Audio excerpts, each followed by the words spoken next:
Hello, everybody, and welcome back to another case study. Today, I'm joined by my friend, I will say. We're getting to know each other quite well, and also client, Susan. She's here to talk about her experience selling on Amazon. So welcome to the video/show, Susan. Hi everyone. So the first question we always ask, as you know, is how does someone like yourself get into selling on Amazon? Because, a lot of people don't even know you can sell there. What was the process? How did that look like for you? It was part of quite a long journey for me, really. My background is nothing to do with online selling. As you know, my background is an artist, Yeah. and 2016 I did a master's degree. I spent then the next year or so trying to decide what direction to take and whether to go forward and do a PhD, which sort of the research group at the university I was part of were kind of encouraging me towards. I've always worked in business on and off with other people for them. And I knew that I wanted something for myself, and I just wasn't sure what that was. So I did spend quite a lot of time researching online and on YouTube and, wherever else I could find information. And that's where I kind of stumbled upon you guys. There was a couple of other courses and things that I found, but your course and just kind of your ethos and the way that you kind of look for the boring products, you kind of want to go under the radar and have multiple products rather than one main product and kind of hammering it to death with advertising and other things. Just your whole philosophy kind of sat better with me. Yeah, I think we've to thank YouTube for quite a lot, because a lot of people say the same. They're looking to get into a business and they go on this massive exploration of what business can I get involved in, right? And thankfully, YouTube has been here and it's been really good for us for bringing people like you into our world. So I'm really thankful for that. And I'm really thankful that you went on that big exploration, which was cool. And what other businesses did you consider, if you don't mind me asking, or did you consider any other one, or did you try anything else on that journey? I think, with my background in art, I was looking at all sorts of product design and, sort of merchandising some of my designs and things. And, so that would have gone down the route of manufacture and purchasing in bulk, probably from China. But in the end, I decided that I wanted to move away from the art side of things, and I wasn't completely comfortable with commercializing the work that I'd done. It was just too close to home, too personal to me. And I just needed to change. I needed something that was detached. I could treat it like a business. It was something of its own that I could run. So that's kind of the decision I made, really. That's great. And so, okay, cool. So you joined the program, and then you started into obviously researching and stuff like that. How long did it take you to get used to that process, or was it frustrating? Was it simple? How did that look like for you as you went through that? For me, actually, right the way through, I've really enjoyed research. That's the part that I love. And I know that probably makes me a bit weird, because I think that's probably the bit that most people find really frustrating. But if you've ever seen my paintings, you know that I'm quite happy to spend a long period of time on something to get to the end result. And I think that patience is just a key attribute, really, of this course, and being successful is being able to see the longer term, the bigger picture, and be willing to put some time in to learn the process quickly. Or if it takes you longer, it takes you longer. But for me, I was quite lucky. I got to grips with it quite quickly and started researching. I joined the Origin program as well. Found that brilliant, just to have a mentor, one-to-one mentor to talk things through with, because I would say my issue really was I was nervous to begin. I think, launching something where you're spending sometimes quite large amounts of money on inventory, if you're not used to doing that for yourself, it's very different doing that for somebody else. But when you're doing that for yourself, it can be quite nerve-wracking. So to have a mentor there who can guide you through the process and reassure you when you're worried or whatever else it is brilliant. So for me, it took about 6 months, I think, to get my first product. That's great. I did have other products before that, but so the price points weren't quite right. Just the overall investment in terms of return wasn't where I wanted it to be. So it took a while to refine that. So I'd say about 6 months, and then a few months later for my second product. So you didn't mess about. You got straight into it. Got another one going. That's awesome. And how did the first product do? Was it something that it came in and took time to start selling and then started to sell? Did it not sell at all? How did the first product do for you? Do you know what? The first product was absolutely crazy.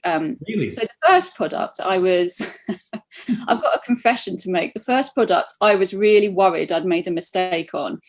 And I just had these doubts that crept in.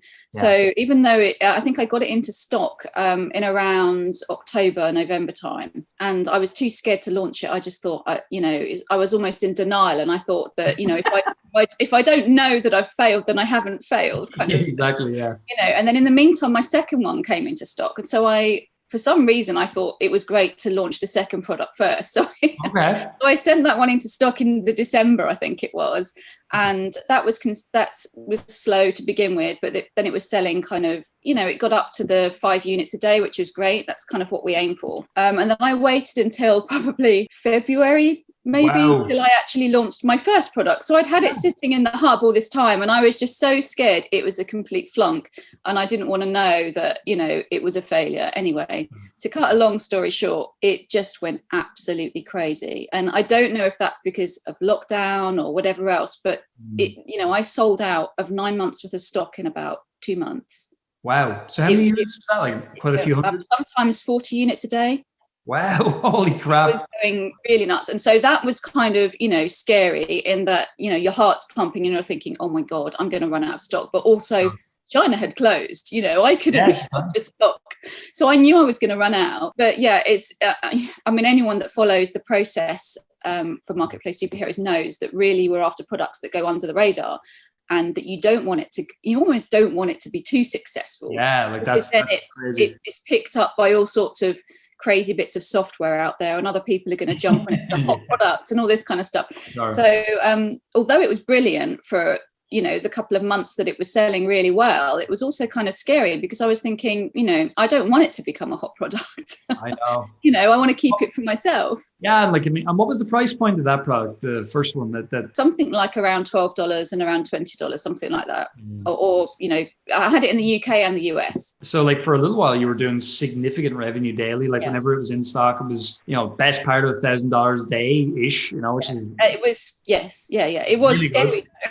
Yeah, I know, but that is freaky, and it's a great point you bring up. It really is, because again, let's say all things remain equal, and that's doing, just throw out a random $1,000 a day. So there's 30 grand a month. So if you order 3 months worth of stock, then it's significant, because obviously every unit there's a cost to it. What was that? Probably about $3 ish a unit, something like that. I'm guessing about off the top of my head, I couldn't say, but yeah, there was a good return. I'm guessing in around that. So again, it's a significant amount of units. If there's 3,600, so there could be, there's 3,600 units ish you could have to order, whatever it is, if it kept going at that level, which is, it's significant. So you're right. That is kind of freaky, but also at the same time, I'm sure you personally felt a little bit like, well, I was right. I can choose products. I am good at this, That was my first product. So even though it was, I kind of did it back to front, and I launched it second because I was so worried about it. Yeah, I think that validated any concerns I had, because I think, I don't think I'm unusual in that, starting this process, it's new, and you trust your instincts and you think you're doing okay and you think it can all be trusted, but you almost have to prove it to yourself. So by being successful with a product, you can then move forward. And I think I had that stumbling block myself. You wonder whether it's worth the time or worth the effort, worth the investment, all of that kind of thing. But yes, that is kind of extraordinary. I don't even know if that could be replicated again, because again, it was like the perfect storm during lockdown and all sorts of things. So it's within the home and garden category, and everyone in the UK was gardening.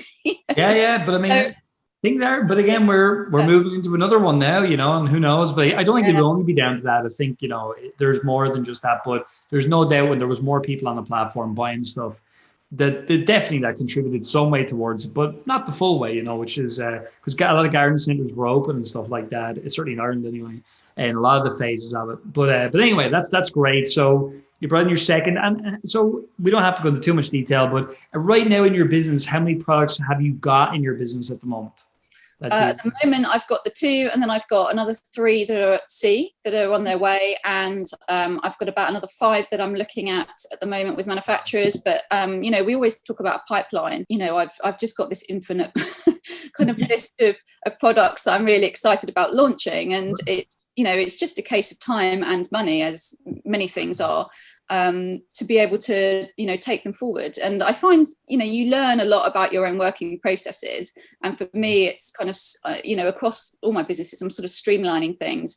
And I find that I can cope with 3 products at a time, in that 3 winners, shall we say, that are going through negotiating with multiple suppliers for each one, looking at the the financial outlay for those, dealing with the shipping and the product, the photography, the listings, all of the things that are involved, getting them up onto the Amazon platform.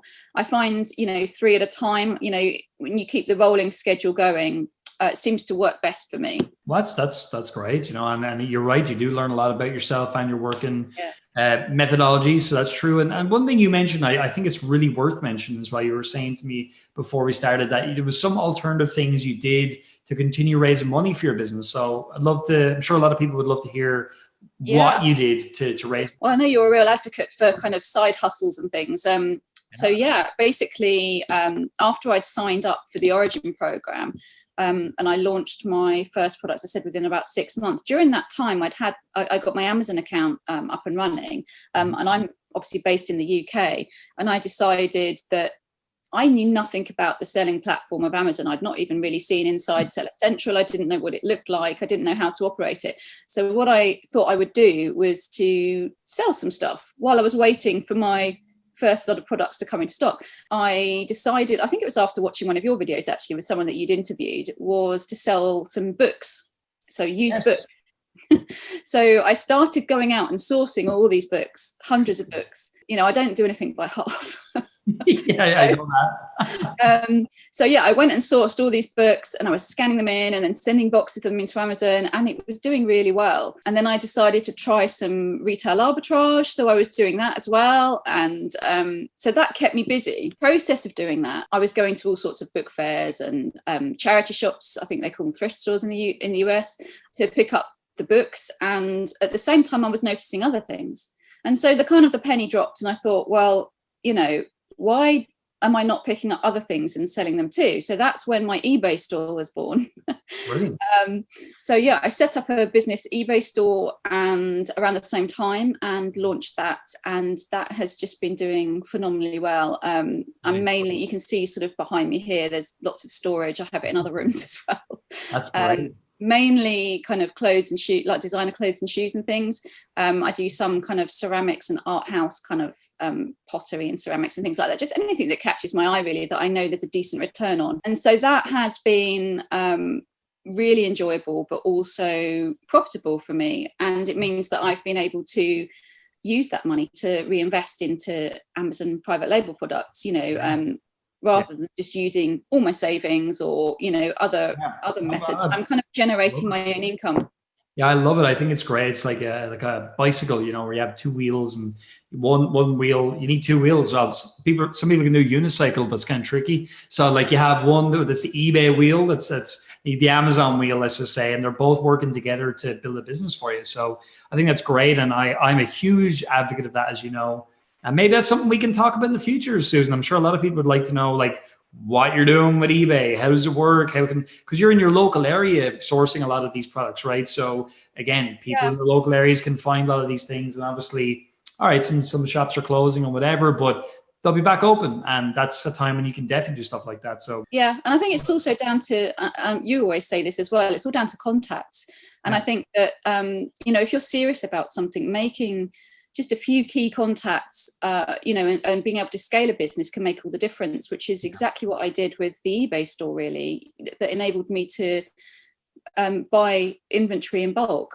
So that saves a lot of time than having to go to multiple places and multiple shops. Being able to buy things in bulk makes life an awful lot easier. And in the same vein, to be able to scale again, I've recently hired a VA who is purely hired at the moment just to do eBay listings, just to help those get up and running, to, help me to scale my store and move that forward. So that's going really well.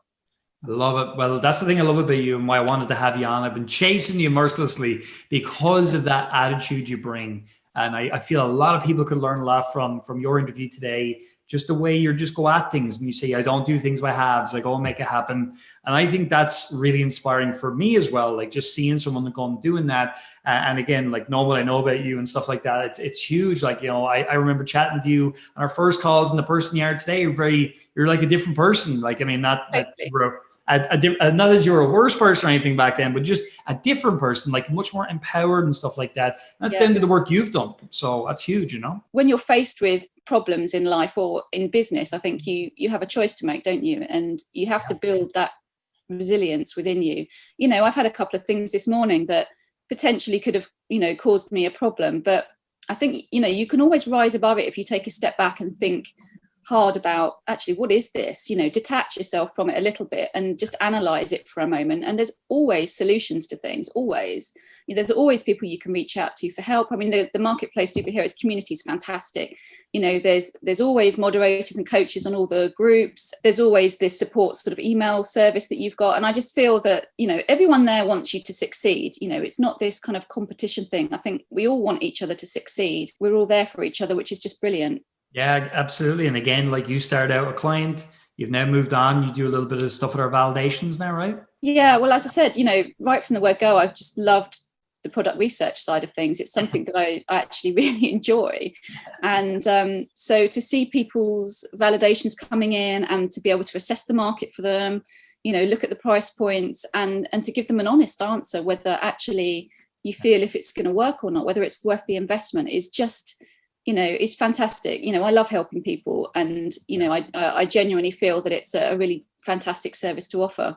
Yeah, no, and again, you're doing a great job, and we really appreciate having people like you in the community, because having people like Susan here is just hard to find, you know, like honest people, hardworking people, but also people that actually care about the community as a whole. And yeah, I'm just so thankful to have you on today. I really appreciate it. And I know it's not something you always do, so thank you for coming on. I think it's going to inspire a whole lot of people. Everybody jump down below, give the video a like, and say thanks to Susan as well for today, because I know she'll have inspired a lot of you watching as well as myself. So again, thanks so much for coming on, and I look forward to seeing more of your success in the future, and hopefully being a part of it as well. Brilliant. Nice to speak to you. You too. Bye.